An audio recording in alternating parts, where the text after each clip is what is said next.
Hello everybody, my name is Stevie Marchant and this is my woodshop. Today I'm going to show you how to make a little wooden chair for children. This one is going to be slightly different because it's for a pussycat. So it's going to be personalised, made completely from wood as usual. As with a lot of my projects off and on camera, this project is going to be made almost entirely from reclaimed wood. I don't like buying wood, mostly because I'm cheap, but also because I like to be environmentally friendly. So if I can reclaim the wood wherever I can, I will. So these are pallet slats. We're going to use these slightly bigger, thicker pallet runners for the legs, and then the smaller ones we're going to cut down and use for the cross braces between the legs and on the back and all that jazz. Right, let's get to it. Okay, so according to my plans, I've made a few of these chairs before. I've got the measurements down for a small child seat, and obviously I think a pussycat is, when they're curled up on a chair, they take up a little bit more space than a small child's bottom.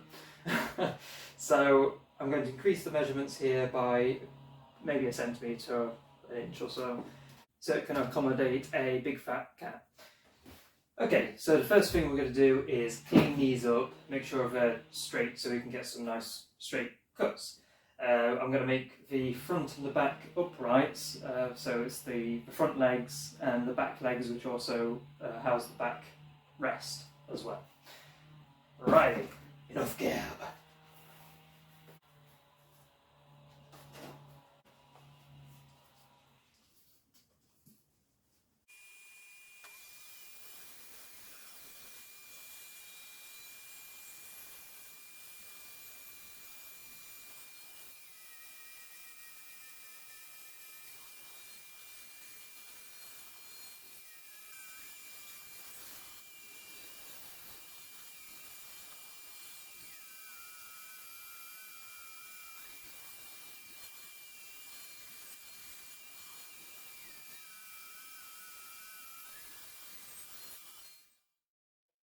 Okay, so now that we've cleaned the edges of those uprights, we're going to cut them down to the correct thickness, which I've got down as 4 by 3 centimetres. You can use whatever thickness you want, measure up a chair that you've already got in your house, if you want to make a adult sized chair. But yeah, I go for 4 by 3 centimetres. It looked nice in the last chairs, so I'm going to carry on using that. Right, let's cut them down.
so what you should now have is 4 pieces of wood that have been cut down to size. So we should have 4 cm by 3 cm uprights.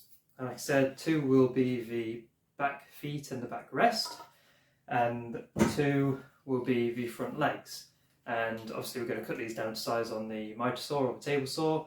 Hand saw if you haven't got either of those. I mean, if you haven't got a table saw, then you can make these cuts by hand, but they'd just be a little bit less accurate. Depending on how steady your hand is, how good your eye is, they just won't be as clean. But then it will just go for the more handmade, homemade look, which I think is lovely anyway. Right, so the next thing we're going to do is cut the cross pieces, so the pieces that are going to support the front and back legs, crossways and that ways. And we're going to use our other pieces of pallet wood for that. Okay, so the plans call for these cross horizontal pieces, I said earlier, to be 3 by 3 centimetres. These are measuring just under 3 centimetres wide, so I'm just going to adjust the table saw blade as wide as that, and then cut them crossways so we'll have multiple pieces of the same thickness, so it'll be square, if that makes any sense. So we, as usual, adjust our height of the blade to just poking up above the height of the wood, thickness of the wood. We need 8 of these horizontal pieces altogether. We need 4 short ones and 4 long ones, and I'll see why in a minute. Each of these should be able to make at least 3 horizontal pieces, so I probably should just cut 2 down for now. Oh no, we'll cut them all down. It's better to have too many than not enough. Right, let's crack on. So, first of all, we're just going to trim the edge off so it's nice and flat, and it'll give us a good reference point when we're cutting it. Like that.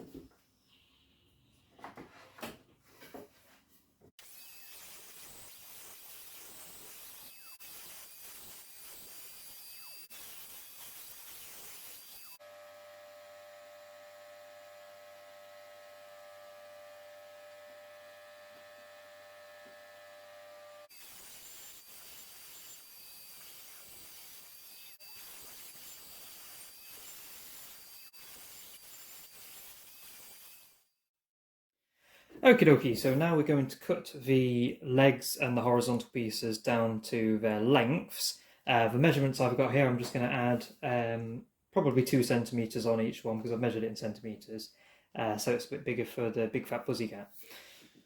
So first what I'm going to do is chop the ends off so the end grain is as flat and smooth as it can be, and then I'm going to line them all up and make sure they're all cut to the same length, chop them down on the miter saw.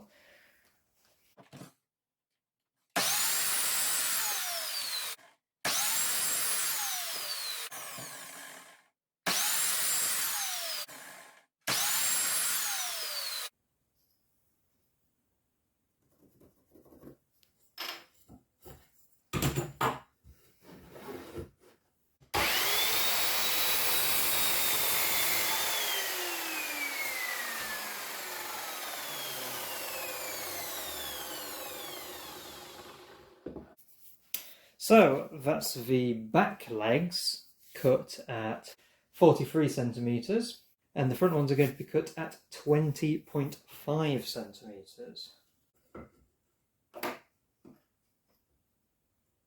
About there.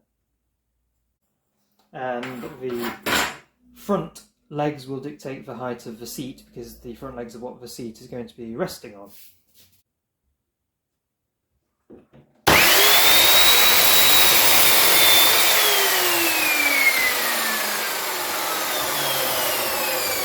And there we have it. The front and the back legs are cut down to size. They just need a bit of sanding and then they'll be ready to go. Okay, so next we're going to be cutting the horizontal pieces, the smaller ones that we cut. These are going to be 4 17 centimetre lengths and then 4 13.5 centimetre lengths, which means we'll probably be able to cut them all down from just 4 pieces of wood. First of all, we've got to cut the ends off. Make sure they're nice and square.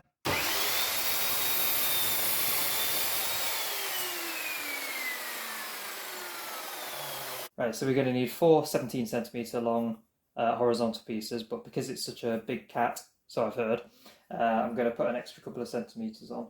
So we're going to have 19 centimetres instead of the 17. I'm sure those 2 centimetres are going to make all the difference. Now down centimetres.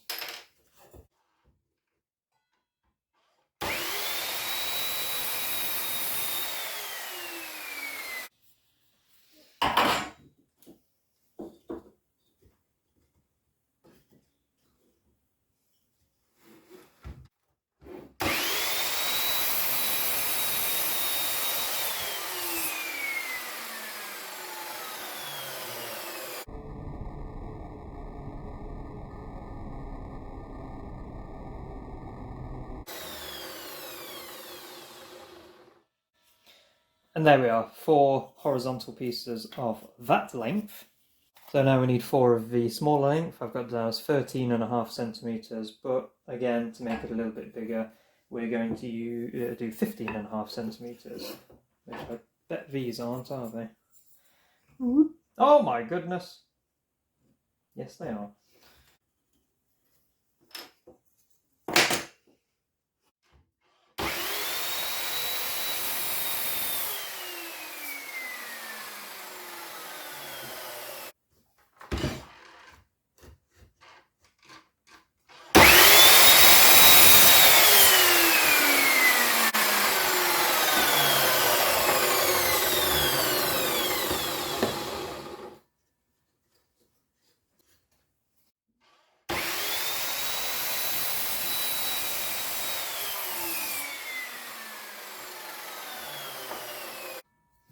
And there we are, 4 of the smaller length cross pieces ready to be sanded. So, this is what your woodpile should look like right about now. It might not be as dirty as mine, might not be as mismatched in colour as mine, but bear in mind I'm using pallet wood still, and once they've been sanded they'll look a lot nicer, they'll look more even, like you can tell on these pieces where they've been cut on a table saw. So once we've sanded them, they'll look a lot nicer. So these are the backrest and back legs. These are the front legs. We've got our 8 horizontal pieces. These will be supporting the seat base and then keeping the legs strong at the bottom. So the next thing to do is to sand them all down and assemble them. So what you're going to want to do is use this opportunity to round over the edges. So as well as getting rid of this discoloration and smoothing it all down, we're going to get rid of these sharp edges because it is for a cat.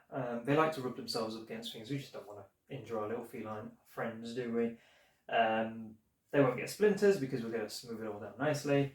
And if you're using this as a child seat, same thing goes. We don't want them to be hurting themselves on sharp corners, and it will make it look a little bit nicer if they're all smoothed down around the edges as well. Right, let's get to it.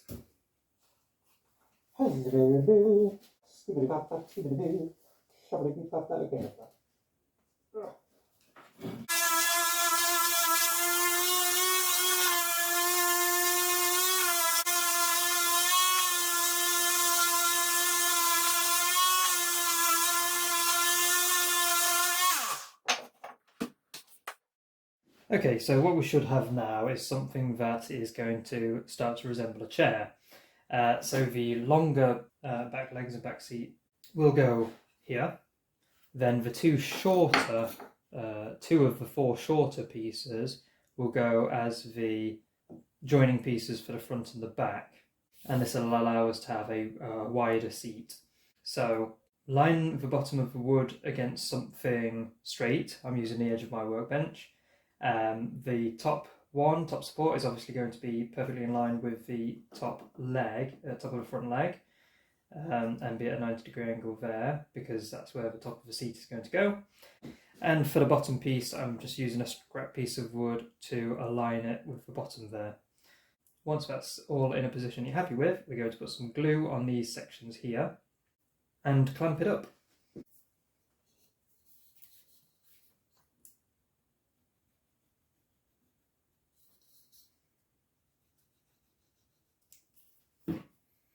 Now, the glue joints by themselves, even though it's on end grain, should serve nicely to keep the chair strong.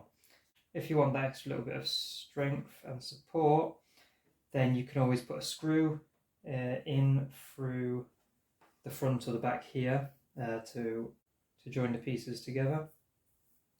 Or what I'm probably going to do is drill some holes and put some dowels in. Either way, we're fine. I've made a few of these chairs actually for children. As far as I know, nobody's complained and said that their child has fallen off of it. Yeah. Well, say fallen off it, broken it by sitting on it.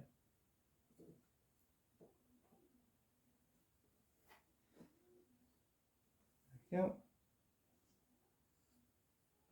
So now what we're going to do is fetch a couple of clamps and squash them together. You can use any type of clamp you want as long as it's big enough. I just like using these bar clamps because they're quick and easy. The glue is probably going to let the wood slide a bit. Oh, not this time. Just be careful when you're clamping up, because the glue does act like a lubricant to begin with, and it will make the wood slide around as you're clamping, so keep an eye on it. Make sure it doesn't move too much out of position. So we'll just wait for that one to dry and do the same with the other one.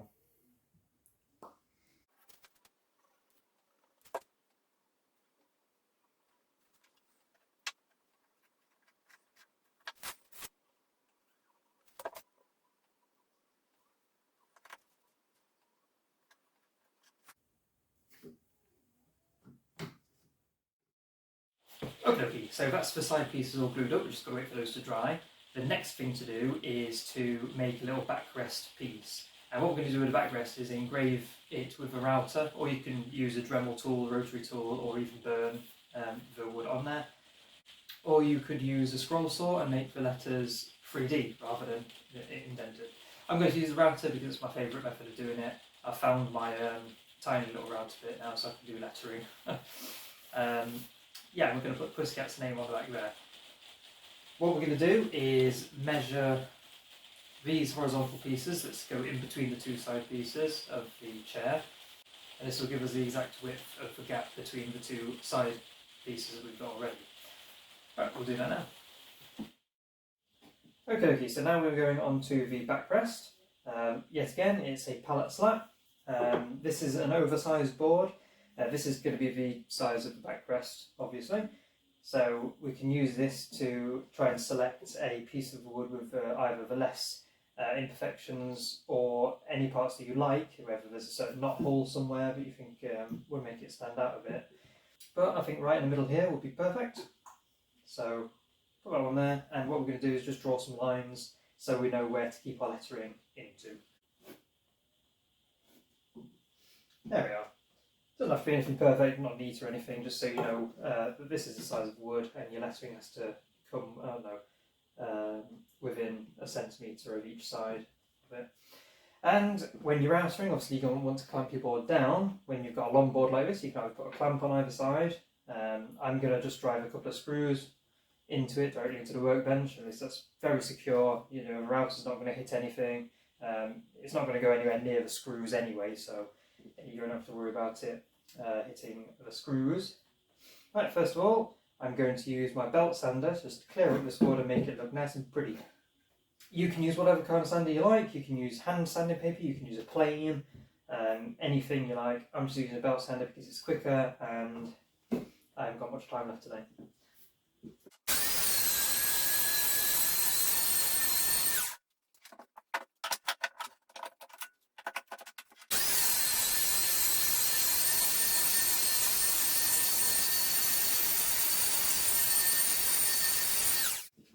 Well, seeing as it's already on there, I'm going to do a quick round over on the top and bottom of this as well.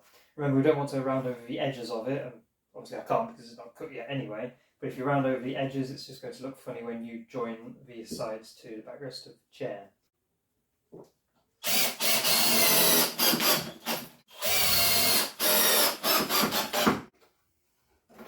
And that's not going anywhere. So it's going to be a nice, quick, nice, easy round over on the top and bottom, and then we'll turn it over and do the other side.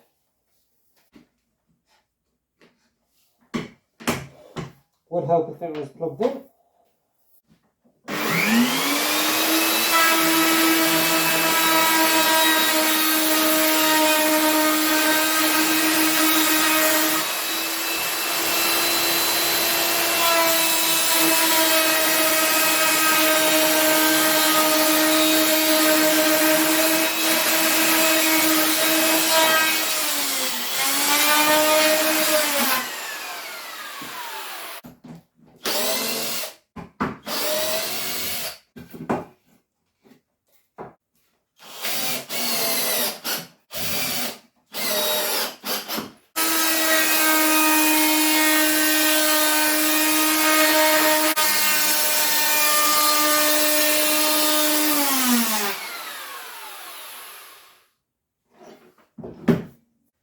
There you have it. And by all means, if you don't have a router and you're going to be burning this or cutting out on a scroll saw, you can achieve just as nice a round over on this wood with sandpaper.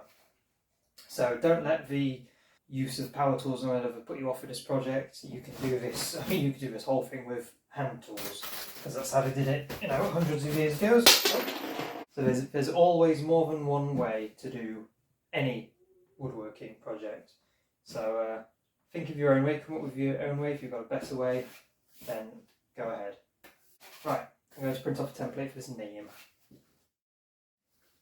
Okay, so I'm going to cover my wood with masking tape, so the double-sided tape doesn't get too gooey and sticky on the wood again.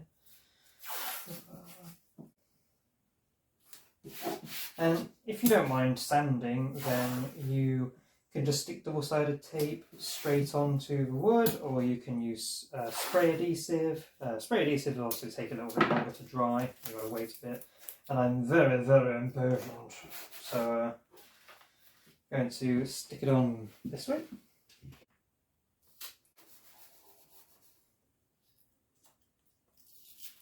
There's one, and there's two.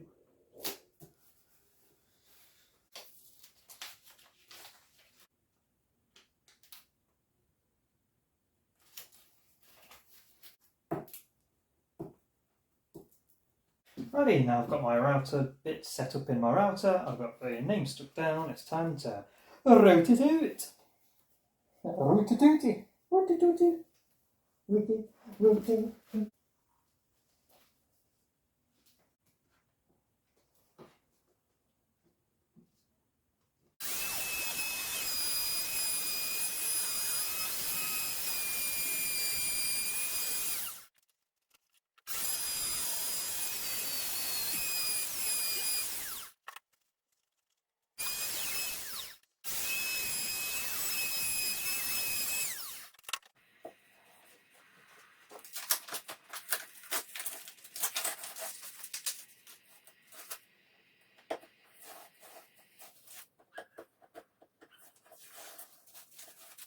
And there we have it. So it just needs a little bit of polishing around the edges with a file or a small piece of sandpaper, and that will clean nicely up, and it's ready to be chopped down and stuck on. After we've put the other horizontal pieces in, obviously. So I'm going to cut those down. I'm going to leave a little tiny bit extra. It's going to be oversized because we'd rather have too much than too little. You can't add wood back on. Well, it's a lot easier to take wood off than put it back on again. So if it's too big, that's fine. We can just drop it back down. If it's too small, not really a lot we can do about it other than starting again. Okay, I'm going to take it to the miter saw, chop it down.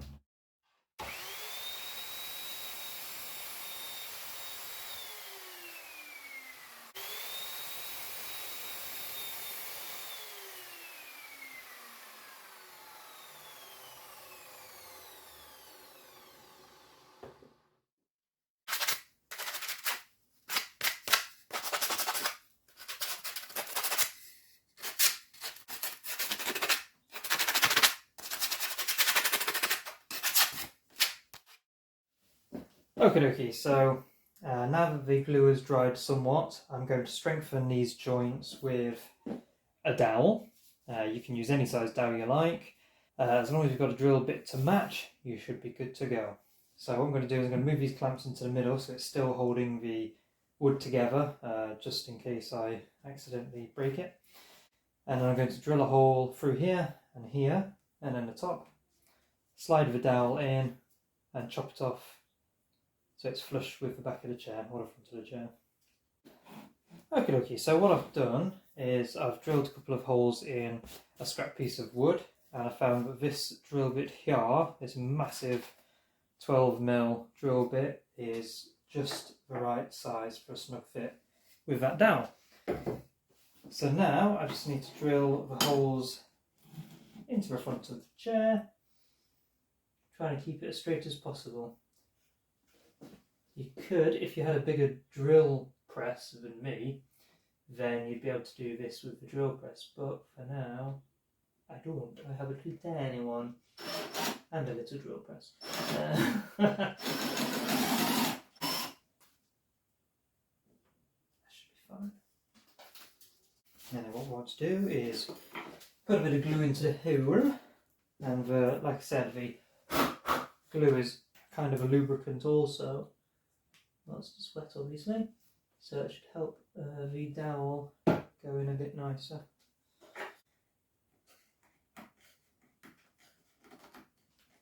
Once you get to a certain point, that's where the hammer comes in.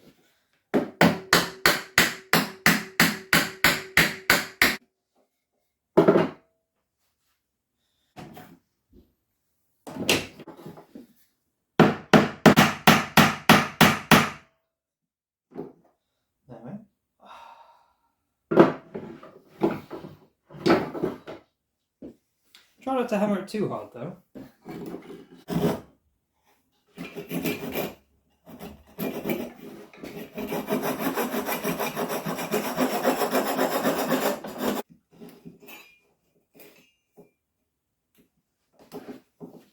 Right.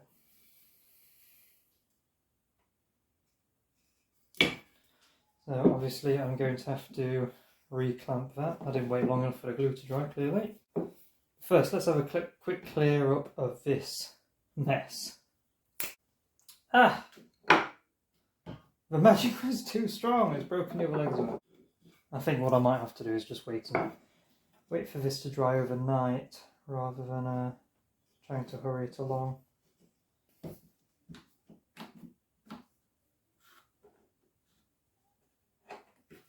Okay, so the moral of this little experience is don't be a doink like me and try and rush it along. I probably could have done with a 13mm drill bit because that was a very snug fit. But hey, I haven't got a 13mm drill bit, that's the best I've got. Okay, so also if you're a complete doink like me and you're really not very patient, the other way, probably a safer way of doing it to speed things up, is using a drill bit as before with a dowel that is the right size. And what we're going to do is we're going to drill a hole partway through this piece of wood here. So we're going to do about halfway through, drill the hole,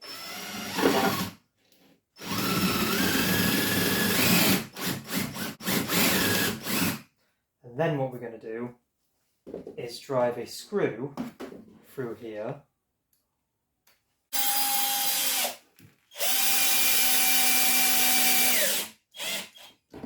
There we are.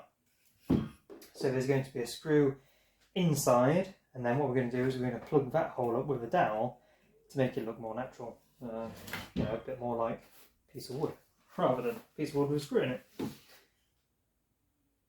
So again with this one,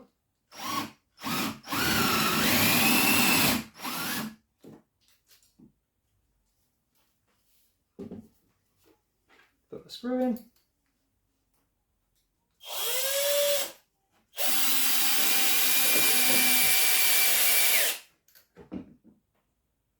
There we go. So that is a nice, strong, joined chair side. Righty, this is what we've got so far. I've drilled all the screws in and covered them up with dowels.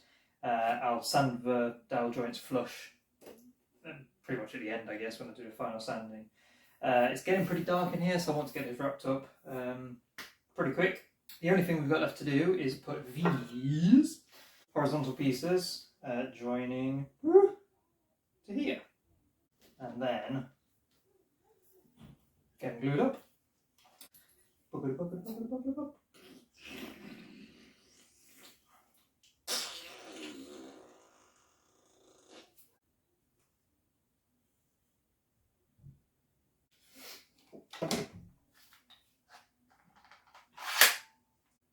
Once you put the clamp on and gently, you can adjust, there we go, you can adjust the position of these like so. You want to make sure that these support pieces are in line with the top of the chair, because that's what's going to support the seat. Glue, glue, glue, glue. We'll get the clamp on, we can readjust it as well again.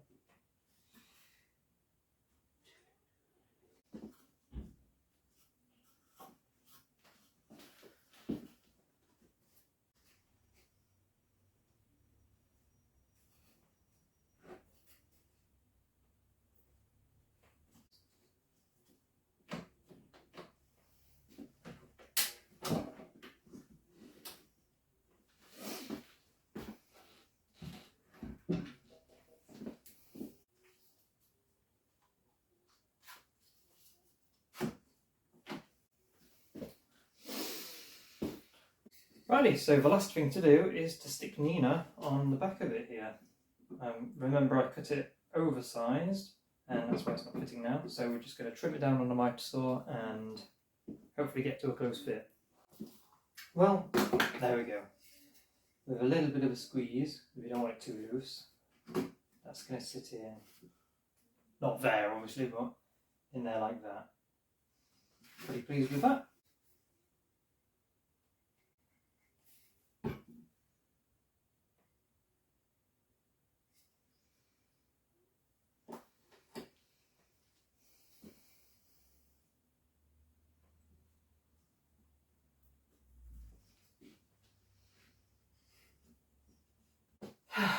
Righty, that's the chair assembled. Just waiting for the glue to dry.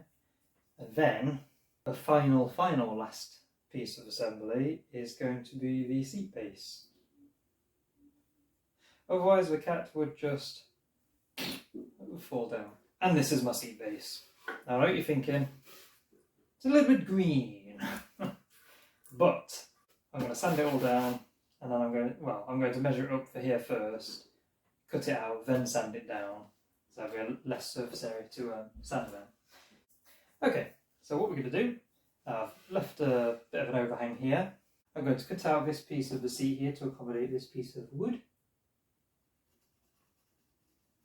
and then do the same on the other side.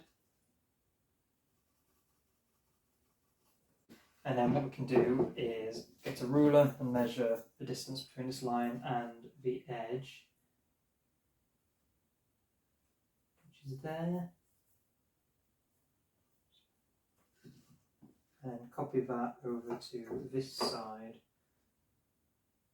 so we know that it's the same distance both sides of the seat. Now what I'm going to do is just chop this part of the wood away, so we're left with a square-ish seat. But I'm going to cut it about 2 degrees so it makes a nice little shape.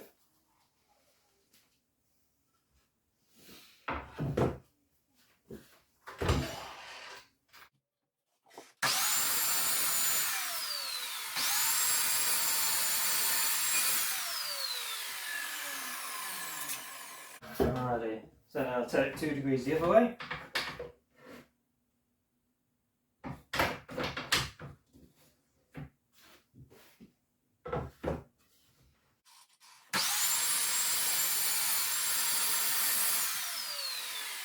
So there we go.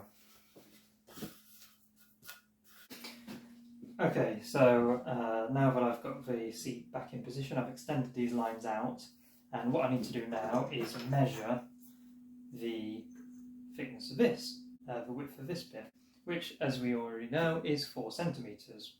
So we just draw this line up here to 4 centimetres. Then when this is cut out, it should fit snugly in there and be just the right size. And then we just cross those over so they meet the end.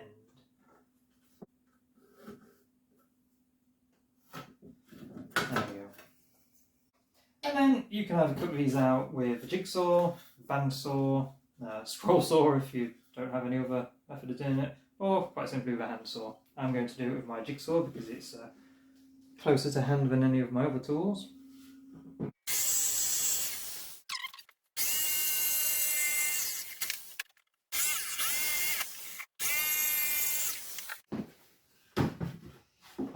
Righty. Whew. Let's test that for a fit.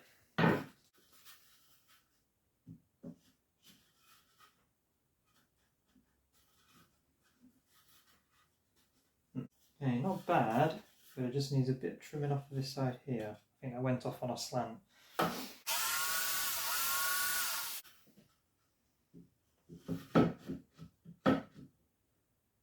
There we are, lovely. And that'll be spot on when these clamps on here.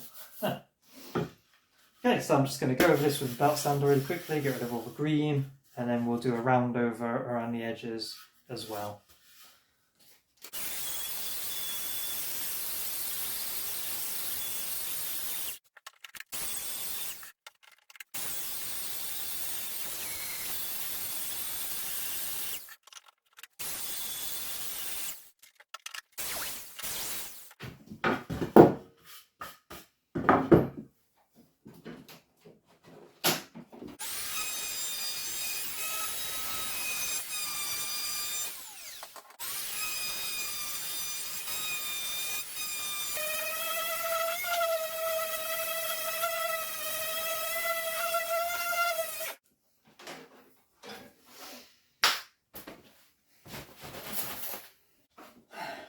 Okay, so now what we need to do is wait for the glue to dry, then I can remove the clamps, stick the seat down and give it its last final sand over and spray it with some lacquer.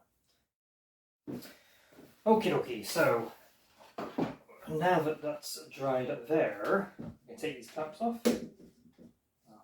Even actually, keep the clamps on, just move them down a little bit so it's got a little bit of extra drying time. And then what we can do is stick the glue on this side of the seat to get the seat on, obviously. Spread it about. And now would be the perfect time to decide which way around you want your seat going. This one will probably be better.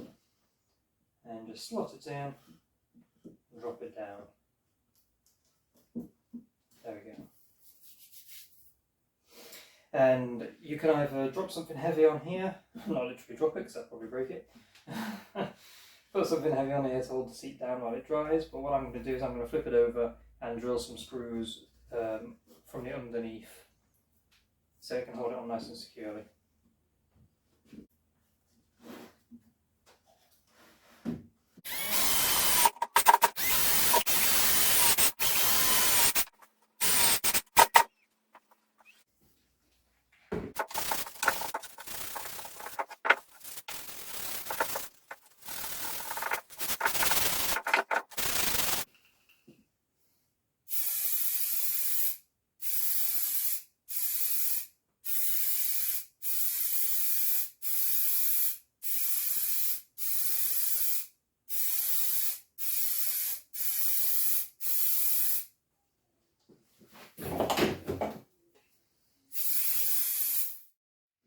Right, I am super happy with how this turned out. I love making these little chairs. They make me so happy to see the finished product, and it's just so cute.